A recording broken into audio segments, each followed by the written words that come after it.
experiments are proving things in ESP, extrasensory perception, magic, mediumship, all this weird stuff that most scientists will never touch.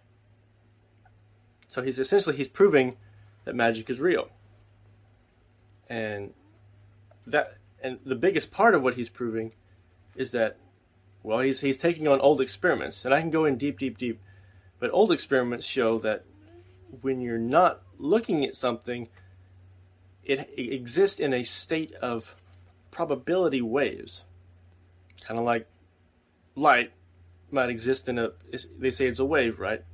But light can be collapsed into a particle as well. So which is it?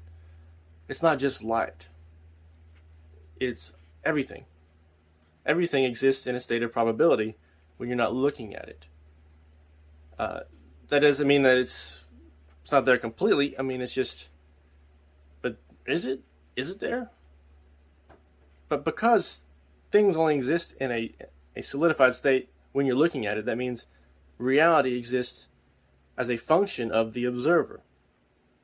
If reality exists as a function of the observer, when your awareness is on something, then that means that perhaps if you change your awareness, you can change your reality. And that's also talked about by a guy called Dr. Joe Dispenza. He has a book called Beyond Belief. And he has a bunch of books where he goes into how to use your physiology to change your reality. Because emotion is one of those things that just happens to help you focus on certain aspects of your life. And it's also one of the ingredients in magic and in what Napoleon Hill is talking about. So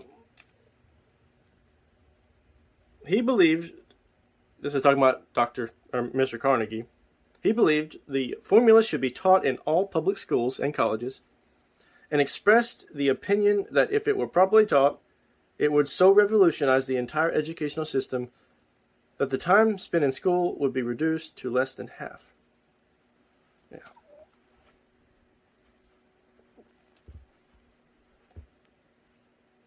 Let's see. His experience with Charles M. Schwab and other young men of Mr. Schwab's type convinced Mr. Carnegie that much of that which is taught in the schools is of no value whatsoever in connection with the business of earning a living. It's still this way 100 years later. Can you believe that? Or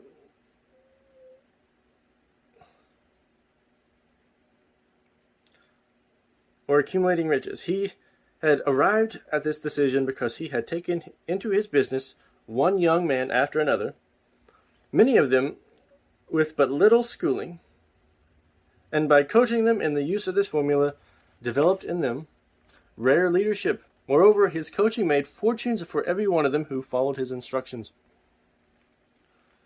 In the chapter on faith, you will read a astounding story of an organization of the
giant United States Steel Corporation, as it was conceived and carried out by one of the young men through whom Mr. Carnegie provided this formula will work for all who are ready for it. The single application of the secret by that young man, Charles M. Schwab, made him a huge fortune in both money and opportunity. Roughly speaking, this particular application of the formula was worth $600 million, which means he was basically Jeff Bezos.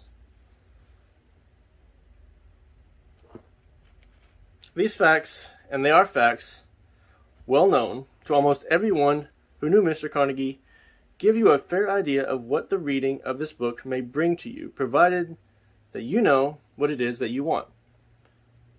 See, it's a very important part of this process, knowing what you want.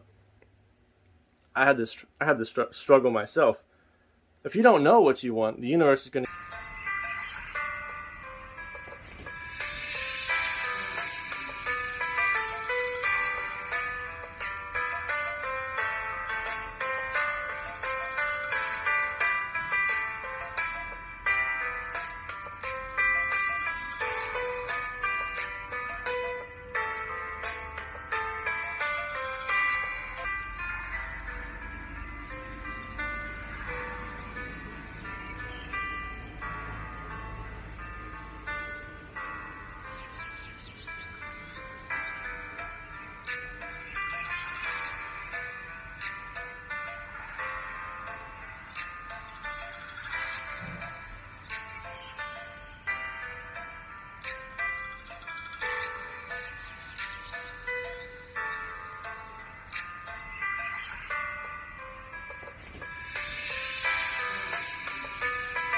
give you whatever you don't want, or it's not going.